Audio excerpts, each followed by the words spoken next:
Hello dear students, welcome back to Organize Knowledge channel. और आज की जो वीडियो है उसमें हम डिस्कस करेंगे worksheet number 37 for class 8th, subject social science है। और ये वर्कशीट आपके लिए 17 दिसंबर 2021 के लिए शेड्यूल की गई है।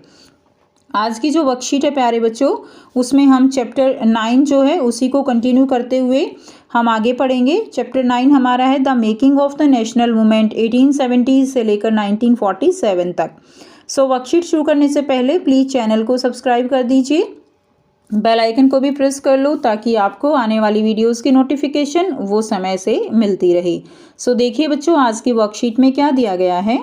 Quit India and later. तो बेटा हम इसमें पढ़ेंगे कि क्विट इंडिया का जो है यहाँ पर महात्मा गांधी ने डिसाइड किया था to initiate a new phase of movement against the British in the middle of the second world war. तो जो है सेकेंड वर्ल्ड वॉर के मिडल में ही महात्मा गांधी जी ने न्यू फेज मूवमेंट का स्टार्ट किया। वो क्या था? क्विट इंडिया, यानी भारत छोड़ो। The British must quit India immediately he told them. उन्होंने ब्रिटिश को बताया कि वो जितना जल्दी हो सके उतना जल्दी भारत को छोड़ दें। To the people, he said, do or die in your effort to find the British, but you must fight non-violently. तो गांधी जी ने जो है कहा कि डू और डाई यानी करो या मरो, ये सिद्धांत उन्होंने दिया। लेकिन उन्होंने इस बात पर जोर दिया कि ये जो करो या मरो का जो सिद्धांत है, इसको आपको नॉन वायलेंटली इसको आपको लीड करना है। ठीक है, यानी वो वायलेंस तो बिल्कुल नहीं चाहते थे। So he said to the people, do or die, okay, and you must fight non violently. Gandhi ji and other leader were jailed at once but their movement spread. Gandhi ji और उनके जो लीडर्स थे उनको सबको जेल में डाल दिया गया, लेकिन फिर भी ये जो मूवमेंट था, ये जो आप कह सकते हो कि उनके जो एफर्ट्स थे वो ख़राब नहीं गए और मूवमेंट ये स्प्रेड हो गया। It exceptionally attracted peasant and the youth who gave up their study to join it. और जो लोग, जो किसान थे और जो यूथ थे, ठीक है ना, जो बच्चे थे जो पढ़ रहे थे, उन सब ने अपनी पढ़ाई छोड़कर इस मूवमेंट को क्या किया? ज्वाइन किया। Communication and symbols of static authorities were attacked all over the country. ठीक है, और कम्युनिकेशन और सिंबल यानी जो भी अथॉरिटीज़ थी उन सब ने अटैक किया। In many areas people set up their own government. और काफ़ी जो एरिया थे उनमें लोगों ने अपनी ही गवर्नमेंट फॉर्म कर ली। The British response was severe repression. और उससे क्या हुआ कि जो ब्रिटिश गवर्नमेंट थी वो एकदम से आप कह सकते हो कि उसको बहुत बड़ा यहाँ पर झटका लगा। थाउजेंड्स ऑफ पीपल अरेस्टेड, बहुत सारे लोगों को उन्होंने अरेस्ट किया और उन्होंने उनको दबाने के लिए रिप्रेशन, यानी the British response was severe repression. Repression क्या होता है बेटे? एक तरह से उनको दबाना, कुचलना। ठीक है, तो उन्होंने लोग हर तरह से अपनी दमन की नीति जो थी उनकी वो अपनाई। उन्होंने लोगों को दबाने के लिए बहुत सारे लोगों को अरेस्ट किया, किल किया in police firing in many areas. The rebellion however ultimately brought the Raj to its knees. यानी लेकिन क्या हुआ कि जो रिबेलियन कौन होते हैं? जो विद्रोही होते हैं, यानी जो मूवमेंट में जिन्होंने हिस्सा लिया हुआ था उन लोगों ने जो ब्रिटिश राज था उसको उसके घुटनों पर लाकर खड़ा कर दिया। Now towards independence and partition. ठीक है, पार्टीशन के टाइम क्या हुआ? तो बेटा ये जो पार्ट था है ना हमारी हिस्ट्री का, ठीक है, टूवर्ड्स इंडिपेंडेंस एंड पार्टीशन, ये एक ऐसा आप कह सकते हो कि ब्लैक फोल्ड है, काला अध्याय है, जिसको हम आप कह सकते हो कि बहुत ज़्यादा बर्बरता यहाँ पर हुई थी। In 1940, Muslim League had moved a resolution demanding independent state for the Muslim in northern, western and eastern areas of the country. 1940 में मुस्लिम लीग जो है उन्होंने एक डिमांड रखी इंडिपेंडेंट स्टेट की, यानी पाकिस्तान की, मुस्लिम्स के लिए। North western and eastern western areas में जो मुस्लिम थे उनके लिए एक अलग कंट्री की डिमांड, क्योंकि इस एरिया में क्या था कि बहुत ज़्यादा जो है मुस्लिम लोग रहते थे।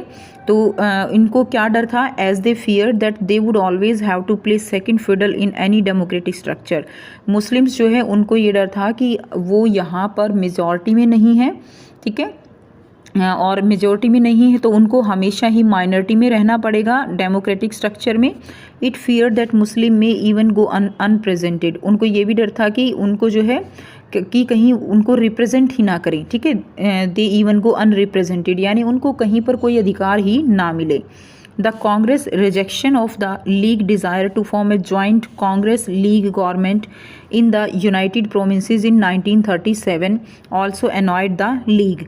इसमें क्या कहा गया है कि 1937 में जो मुस्लिम लीग है वो कांग्रेस के साथ मिलकर कांग्रेस लीग गवर्नमेंट फॉर्म करना चाहती थी, लेकिन कांग्रेस ने इस उनका जो प्रस्ताव था उसको डिनाई कर दिया। इससे भी वो बहुत ज़्यादा गुस्सा हो गए और उन्होंने अलग से पाकिस्तान की मांग कर डाली इन 1940। ठीक है, उसके बाद देखिए क्या हुआ। Election to the provinces were again held in 1946। 1946 में जो है प्रोविंसेस में इलेक्शन करवाए गए। The Congress did well in the general constituencies, but general जो है कॉन्स्टिट्यूंसीज में जो कांग्रेस है उसने बहुत अच्छा प्रदर्शन किया, लेकिन league success in the seat reserve for Muslim were spectacular. लेकिन जो मुस्लिम लीग की जो सीट रिजर्व थी, ठीक है ना, जो मुस्लिम्स एरियाज़ की जो सीट जो जैसे रिजर्व हो जाती हैं वहाँ पर उनको बहुत अच्छा रिस्पॉन्स मिला। किसको? मुस्लिम लीग को। ठीक है, कांग्रेस का अच्छा प्रदर्शन था लेकिन मुस्लिम लीग को जो रिजर्व सीट थी मुस्लिम्स की उनके ऊपर बहुत अच्छा रिस्पॉन्स मिला। It persist with its demand for Pakistan, और वो अपनी डिमांड पाकिस्तान की डिमांड के लिए बिल्कुल अडिग रहे। नेक्स्ट है कैबिनेट मिशन। उसके बाद क्या हुआ? कैबिनेट मिशन आया। कैबिनेट मिशन क्या था? In March 1947 the British cabinet sent 3 member mission.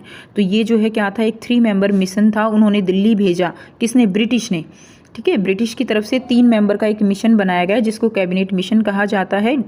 वो दिल्ली आए टू एग्जामिन दिस डिमांड, और जो मुस्लिम लीग जो डिमांड रख रहे थे उसको एग्जामिन करने के लिए, and to suggest a suitable political framework for a free India. और उन्होंने फ्री इंडिया के लिए एक सूटेबल पॉलिटिकल फ्रेमवर्क रखा, यानी उन्होंने ये सजेशन देना चाहा कि जब इंडिया फ्री हो जाएगा तो उनका पॉलिटिकल फ्रेमवर्क यानी राजनीति कैसी रहेगी। This mission suggested that India should remain united and constitute itself a loose federation with some autonomy for Muslim minority areas. So उन्होंने सजेस्ट किया कि इंडिया जो है उसको पार्टीशन नहीं होना चाहिए, वो एक ही रहना चाहिए, यूनाइटेड रहना चाहिए, और जो मुस्लिम माइनॉरिटीज़ एरिया है वहाँ पर एक फेडरेशन जो है उनको एक कुछ राइट्स वो दे दिए जाएं। But it could not get the Congress and the Muslim League to agree to the specific term of the proposal. लेकिन दोनों ही मुस्लिम लीग ने भी और कांग्रेस ने भी इस प्रस्ताव को ठुकरा दिया। पार्टीशन नाउ बिकम मोर और लेस इनवाइटेबल। अब पार्टीशन जो है वो बिल्कुल होना पक्का था। ठीक है, after the failure of cabinet mission the Muslim league decided on mass agitation for winning it's demand for Pakistan. अब देखिए कैबिनेट मिशन फेल हो गया, वो जो प्रपोजल था वो किसी ने नहीं माना। उसके बाद मुस्लिम लीग ने पाकिस्तान की डिमांड के लिए जो है मास एजिटेशन का सहारा लिया। ठीक है, लीग ने अनाउंस किया 16 अगस्त 1946 को as a direct action day. तो उन्होंने डायरेक्ट एक्शन डे जो है उन्होंने घोषित कर दिया मुस्लिम लीग ने। इससे क्या हुआ? इससे दंगे भड़क गए। On this day riots broke out in Calcutta. Calcutta में बहुत दंगे हो गए, lasting several days resulting in the death of 1000 people, और बहुत सारे लोग मारे गए। तो यही जो है बेटा यहाँ से जो शुरू हुआ ना, यहाँ से इतने लोग मारे गए, इतनी बर्बरता हुई कि बहुत ज़्यादा हुआ। ठीक है, By March 1947 violence spread different part of northern India. मार्च 1947 तक नॉर्दर्न इंडिया के जो है सभी पार्ट्स में वायलेंस स्प्रेड हो गया। Many 100,000 people were killed. ठीक है, हज़ारों लोग मारे गए। And numerous women had to face untold brutalities during the partition. और बहुत सारी लेडीज़ को, जो वुमेन्स थी, औरतें थी, उनको हर तरह के अत्याचार का सामना करना पड़ा। Millions of people were forced to leave their homes turned asunder from their homeland। और बहुत सारे लोग जो है वो अपने घर छोड़ कर जो है बेघर हो गए। They were reduced to being the refuge in alien hand। ठीक है, So the joy of our country independence from British rule came mixed with the pain and violence of partition। तो जो बेटा ये जो फ्रूट हमें मिला है इंडिपेंडेंस का, जो हम आज फ्री हैं, इसके पीछे बहुत सारे लोगों का पेन है और वायलेंस है पार्टीशन का। बहुत सारे असंख्य लोगों की जानें गई हैं इसके लिए। ठीक है, सो अब हम इसके क्वेश्चन आंसर करेंगे। सो बेटा यहाँ से हम इसके आंसर करेंगे। देखिए फर्स्ट क्वेश्चन क्या है आपका, how quit India movement unfolded. ठीक है, तो क्विट इंडिया मूवमेंट जो है वो कैसे फैला। Mahatma Gandhi decided to initiate a new phase of movement against the British in the middle of the second world war. ठीक है, सेकेंड वर्ल्ड वॉर के मिडल में ही महात्मा गांधी जी ने क्या किया, एक मूवमेंट को इनिशिएट किया। And the British must quit India immediately. He told them to the people he said do or die. तो उन्होंने डू और डाई का स्लोगन दिया, करो या मरो, but you must fight non violently. लोगों को कहा कि नॉन वायलेंटली आपको फाइट करना है। Gandhi ji and other leaders were jailed at once but their movement spread. अब गांधी जी और उनके जो लीडर्स थे उनको तो जेल में डाल दिया, लेकिन जो मूवमेंट है वो एकदम पूरी तरह से फैल गया।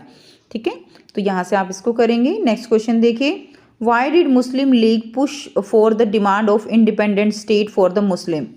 मुस्लिम लीग जो है उन्होंने इंडिपेंडेंट स्टेट पाकिस्तान की मांग जो है मुस्लिम्स के लिए क्यों की थी। हमने वर्कशीट में पढ़ा कि उनको डर था कि कहीं जो मुस्लिम्स हैं वो माइनॉरिटी में है तो उनको कोई रिप्रेजेंट होने का मौका ही कोई ना दे। As they fear that they would always have to place second fiddle in any democratic structure.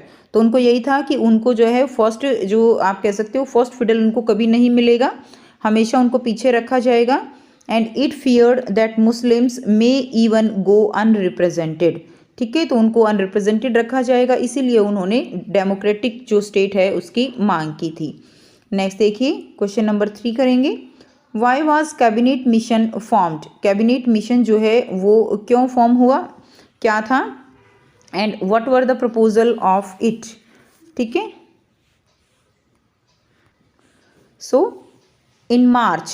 In March 1947, the British cabinet sent a 3-member mission to Delhi to examine this demand.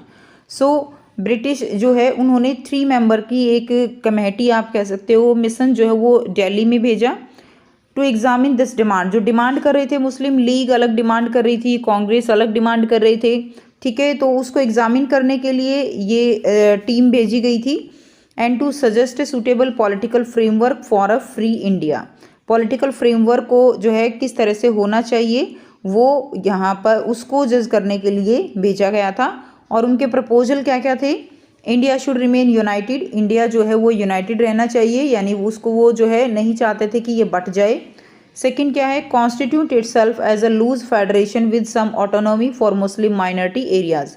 उनका ये भी था proposal की जो minority मुस्लिम minority हैं, ठीक है, loose federation जो है एक ऐसा आप कह सकते हो संघ जो है बना दिया जाए। ये आप यहाँ से करेंगे सेकंड क्वेश्चन। थर्ड क्वेश्चन का आंसर नेक्स्ट करते हैं। Fourth question, why did both Congress and Muslim League reject proposal of cabinet mission. Muslim और कांग्रेस दोनों ने ही जो कैबिनेट मिशन के प्रपोजल थे उनको जो है स्वीकार कर दिया था, क्यों। आंसर रहेगा both the Congress and the Muslim League rejected the cabinet mission proposal because both did not agree of some of its provision. इसके कुछ प्रोविजन पर दोनों ही जो है सहमत नहीं थे, इसलिए उन्होंने इसको अस्वीकार कर दिया। ये थी स्टूडेंट्स आपकी आज की एसएसटी की वर्कशीट। आई होप सभी बच्चों को ये क्लियर है। कोई भी डाउट है तो आप पूछ सकते हो। वीडियो अच्छी लगे तो प्लीज़ इसको लाइक कर दीजिए, शेयर कर दीजिए और चैनल को सब्सक्राइब कर लीजिए। Thanks for watching. मिलते हैं नेक्स्ट वीडियो में नेक्स्ट वर्कशीट के साथ।